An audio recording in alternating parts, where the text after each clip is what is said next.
So I said a couple of months ago, and it's not because, this is just trend watching here, not crystal balling, that, and I don't mean crystal ball. I like crystal ball's work. I mean crystal balls.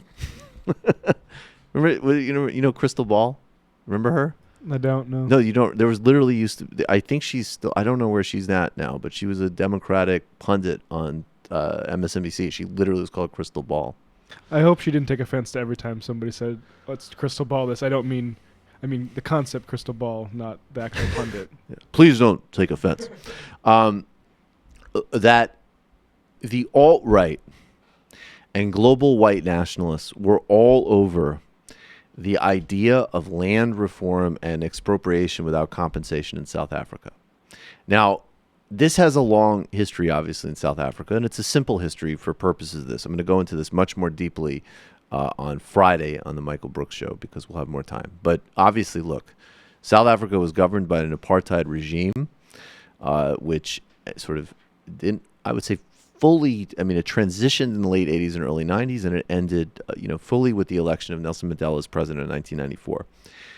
The economic arrangements were not really touched, and people like Ronnie Kasrils, who was an ANC operative and revolutionary who served in Mandela and in Mbekis's governments, who I've had the privilege of interviewing several times, he said we had a political but not an economic liberation.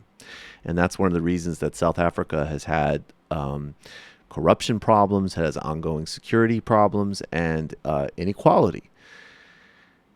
There needs to be a orderly, nonviolent reclaiming and redistribution of some land. And everybody accepts that. In fact, that was part of the initial 1994 moderate rainbow constitution.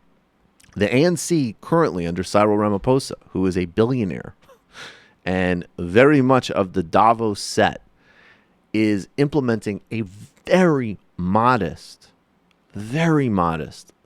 land expropriation without compensation. We're not talking about what happened in Zimbabwe. And I'll just mention that for a second, because in Zimbabwe, and the racism of this is obvious, okay? Zimbabwe is the big freak out example that people use because Mugabe ordered out white farmers in several years ago. I don't remember the specific dates when Mugabe began that program. But what he did was essentially give to political cronies he rewarded and kicked people off of productive farms, right? There wasn't a structure to it. There wasn't really much of a design to it, and it was an abusive process. But the process, the idea of land reform, has never been called into account by anybody involved in any type of liberation struggles. And the reason for that is obvious, because this land was literally stolen. And you can't address the structural inequalities of a place like South Africa without empowering black farmers, as an example. So what they're proposing in South Africa is a modest social democratic, an absolutely necessary policy step, which, by the way, if you're on the neoliberal end of this, there is a populist, not really left, but very populist party in South Africa called the Economic Freedom Fighters, led by a guy named Julius Malema, who has praised Mugabe. And there's also a resurgence of white Afrikaner sentiment in South Africa. And there's been Israeli security trainers flown to white South African farms to train them in security forces, going back to the close relationship between apartheid South Africa and Israel, including Israel's support of a nuclear weapons program under the apartheid government. So that's the actual politics and context for it. And it requires some explanation because in the alt-right, there has been a mission to first demonize Nelson Mandela, who of course is more of a complex figure than the kind of simplified version we get, but is still undeniably one of the greatest leaders of the 20th century, who led an undoubtedly righteous and correct cause and was correctly universally admired and acclaimed, as was the African National Congress, whatever its current problems. They have been attacking the legacy of liberation mirroring the arguments from the 80s that white nationalists around the Reagan administration used. And now they're in a moment when, by the way, these are just policy talks. There have been no actual government-sanctioned land reforms. There have been some violence against white farmers, but that has nothing to do with either a policy directive of the African National Congress government in any way, shape, or form, and has more to do with crime problems in South Africa, which are due to ongoing structural inequality and have not changed since the 90s. They might have accelerated in certain areas, but they're not sort of a major departure. This is now a major bailiwick of white nationalists and racists. And of course, that leads me to be talking about Tucker Carlson, who did this segment. President of South Africa, Cyril Ramaphosa, has begun, and you may have seen this in the press, seizing land from his own citizens without compensation because they are the wrong skin color. That is literally the definition of racism. Racism is what our elites say they dislike most. Donald Trump is a racist, they say.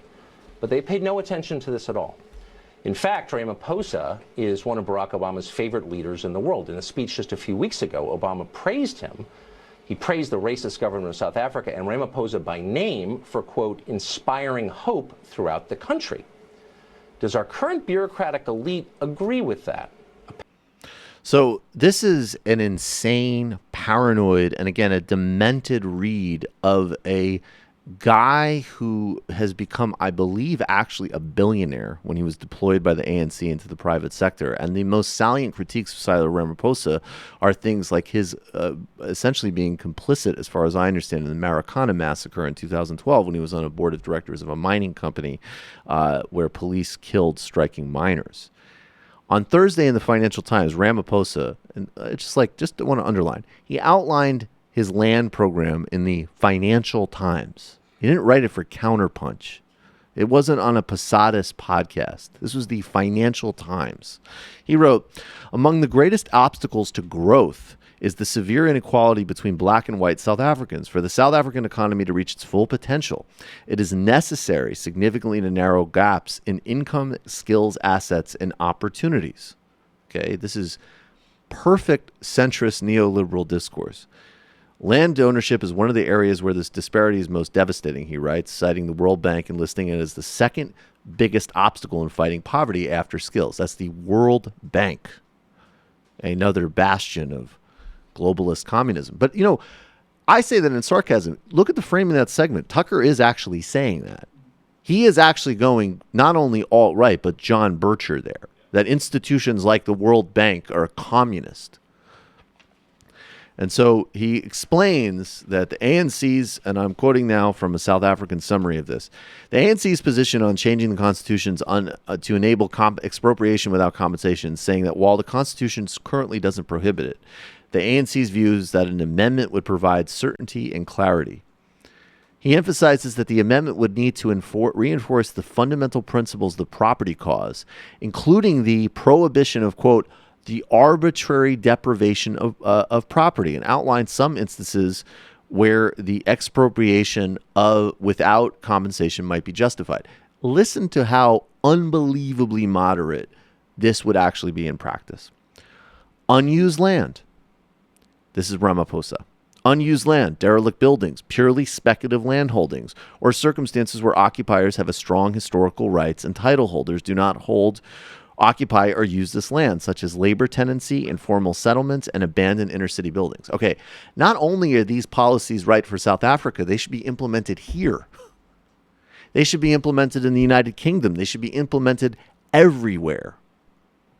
That list has nothing about violence. It has nothing about removing people from a home to reward a political crony, as did partially happen in Zimbabwe. So the objections to this are pure racism, white paranoia, white identity politics, and the creeping fear of global oligarchy. Because the implications of a policy as moderate as that is maybe at some point there is going to be some small measure of public accountability for the rentier class globally, starting with the most obscene, which is like the extension of literally the mass stolen land of South Africa, which created the apartheid state, whose economic mechanisms are still in place going back to the 1990s because the fundamental economic arrangements weren't touched after the essential and necessary liberation. I said a couple of months ago that this racism and this conspiracy theories were going to work their way to our racist, addled, stupid, but Twitter perceptive president, and here he is last night. This is Donald Trump. I have asked Secretary of State Mike Sec Pompeo to closely study South African land and farm seizures and expropriations and the large-scale killing of farmers. South African government is now seizing land from white farmers, quote unquote, at Tucker Carlson, at Fox News. Now, again, there have been some terrible stories of people being hurt on farms that fits into a broader problem of inequality and violence in South Africa, which, by the way, if you want to talk about the history of violence in South Africa and who might have learned some of these techniques, one would have to study the history. Well, last thing I'll add, I mean, people say, oh, how could the Congo have such examples of, how could some factions in the Congo Civil War be so violent? Where did they learn to do things like, cut off people's hands? I don't know, maybe from the Belgian occupiers that skinned people's bodies alive when they didn't, work efficiently enough at extracting resources for colonial occupiers. There's always a history to these things.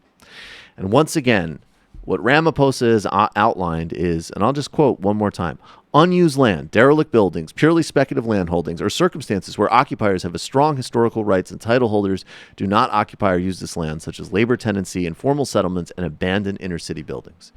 You have a centrist third-way government headed by an incredibly wealthy lawyer who is moderate and taking to the Financial Times to say that there will be a small, modest step in paving a way forward for the poor of South Africa in the future, as well as addressing still lived historical profound injustices. And now it's a cudgel of the worst people and most dangerous people in the world, from scum, trolls on YouTube and Twitter to the President of the United States. And that is the reality of what's happening, and that's the reality of what we'll continue monitoring. I'm sorry it took a while with that, but to me it is really important.